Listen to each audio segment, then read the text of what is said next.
Je te propose une petite expérience durant une journée complète. Tu te balades avec un bic dans ta poche et dès que tu dis non à ton chien, tu vas faire une petite barre sur ta main. Tu verras qu'en fin de journée, tu auras entamé ton avant-bras. Salut à toi! Lui c'est Likan, chien loup tchécoslovaque, et moi c'est Greg, comportementaliste canin. Dans cette vidéo, je t'explique au travers de différents exemples concrets qu'il n'est pas toujours bon de dire non à son chien. Le problème, c'est que ton chien, à force d'entendre des noms toute la journée, dans plein de contextes différents, finit par ne même plus y prêter attention. Non seulement ton chien risque de finir par ignorer le nom, mais en plus, si tu manques de cohérence, il ne comprendra rien à ce que tu attends de lui. Et si c'est toi qui n'es pas clair, tu ne peux pas lui reprocher de ne pas t'écouter. Il faut savoir que le non doit signifier pour ton chien plus jamais de ta vie tu peux faire ça. Si le cas de figure correspond à cette définition, tu peux lui dire non. Si par contre, le cas de figure ne correspond pas à cette définition, alors tu ne peux pas utiliser le non.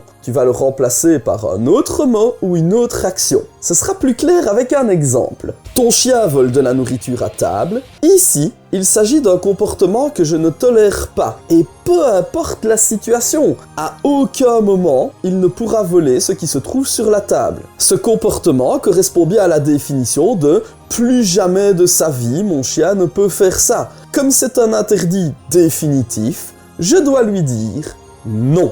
Si on prend le cas de figure suivant, ton chien veut jouer, t'apporter sa balle, mais tu n'as pas le temps car tu dois travailler. Dans ce cas-ci, lui dire non reviendrait à lui dire « plus jamais de ta vie tu ne peux m'apporter ta balle pour jouer ». C'est un peu extrême et complètement erroné en termes de message. Il n'y a pas la notion d'interdire définitivement ce comportement. Ce que tu veux, ce n'est pas de lui interdire d'apporter sa balle, c'est juste lui faire comprendre que là maintenant tout de suite, tu n'es pas disponible pour jouer. Et pour ce faire, tu as deux solutions. Soit tu l'envoies dans son panier pour lui faire comprendre que c'est le moment d'être calme, soit tu prends simplement sa balle qu'il te rapporte et tu la ranges hors de sa portée pour lui faire comprendre que tu ne joueras avec lui que plus tard. Mais à aucun moment tu ne peux lui dire non. Il n'y a pas eu de comportement grave que tu veux faire stopper définitivement. Il aboie sur une personne que tu as invitée à rentrer chez toi. Ici, il y a un piège. Ce n'est pas quelqu'un qui rentre chez toi, mais bien quelqu'un que tu as invité à rentrer. À partir du moment où tu invites quelqu'un à rentrer chez toi, ton chien n'a pas à lui aboyer dessus. C'est toi qui décides qui peut rentrer dans la maison, pas lui. On est donc face à un interdit définitif. Plus jamais je ne veux que mon chien aboie sur les gens que j'invite à la maison. C'est bien la définition d'un interdit, je dois donc dire non à mon chien. On passe à la suivante. Tu découvres qu'il a fait pipi dans la maison. On ne peut jamais dire non pour un problème de propreté. Je te renvoie vers cette vidéo sur la propreté qui t'explique tout ça en détail. Tu lui demandes de rester assis et il se relève. Ici, pas de piège. Tu as maintenant toutes les infos pour trouver la réponse par toi-même. Si ton chien se relève et que tu lui dis non, ça veut dire que plus jamais de sa vie ne peut se relever lorsqu'il est assis. Cet exemple illustre à quel point on peut être incohérent avec son chien. Si tu as demandé à ton chien de s'asseoir, c'est de l'obéissance. Si ton chien se relève, tu vas plutôt lui dire « reste assis » pour lui signifier qu'il doit tenir sa position. Employer le non dans ce cas de figure n'a aucun sens. Il saute sur les voitures en extérieur. Celui-ci, c'est un facile. À nouveau, pas de piège. Si ton chien se prend une voiture, c'est fini pour lui. On est clairement là face à un comportement qu'on ne veut plus jamais qu'il fasse de sa vie. C'est un interdit ferme et définitif. Tu dois donc lui dire non s'il essaye de sauter sur les voitures. Il a détruit durant ton absence et tu découvres qu'il a grignoté un coussin du fauteuil lorsque tu rentres à la maison. Cet exemple me permet d'aborder un autre aspect du non. Il doit toujours être dit au moment où le chien fait la bêtise. Dans ce cas de figure, tu ne découvres les dégâts sur le coussin que lorsque tu rentres. C'est déjà trop tard, il n'est plus en train de le grignoter. Tu ne peux donc pas lui dire non. Je te fais une petite parenthèse parce que c'est important. Si ton chien détruit lorsque tu n'es pas là, c'est qu'il fait de l'anxiété durant ton absence. Ne le laisse surtout pas dans cet état-là, c'est hyper anxiogène pour ton chien. Je t'explique comment régler tout ça ici, sur mon site, la méthode Greg.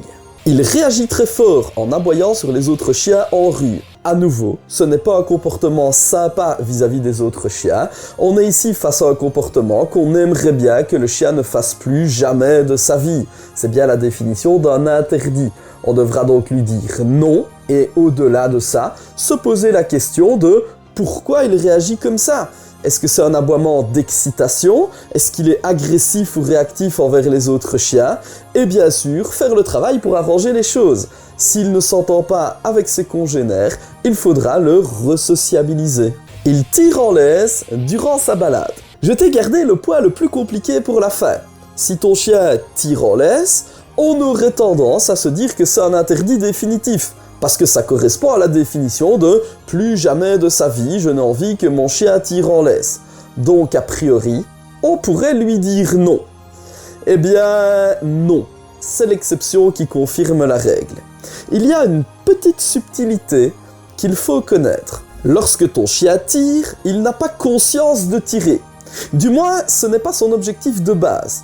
Par exemple, si ton chien voit un autre chien et qu'il veut aller jouer avec lui, il va se dire « je vais vers l'autre chien ». Et le fait de tirer sur sa laisse n'est que la conséquence du fait qu'il veut aller vers l'autre chien. C'est le même raisonnement s'il tire parce qu'il sent des odeurs. Le problème, c'est que si tu dis non, alors qu'il tire pour aller vers un autre chien, il va comprendre « non ». Tu ne peux pas aller vers les autres chiens. Le message que tu envoies à ton chien est complètement à côté de la plaque, avec le risque de le désociabiliser parce qu'il t'aura mal compris.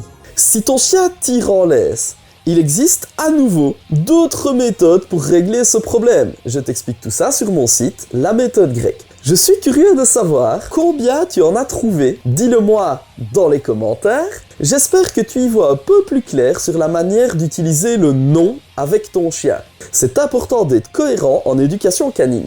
Si tu as un chien particulièrement têtu ou que tu as mal utilisé le non trop souvent et que ça n'a plus d'impact sur ton chien, il existe un moyen de remettre tout ça en place et de reconstruire ton non, même si ton chien s'en fout actuellement comme de l'an 40. Tu trouveras comment faire tout ça sur mon site La Méthode Grecque, le lien se trouve dans la description. Moi je te dis à dimanche prochain pour une prochaine vidéo sur l'éducation canine. Qu'est-ce que tu dis Lika? La plupart des gens qui regardent nos vidéos ne sont pas encore abonnés à la chaîne? Bah allez, abonne-toi!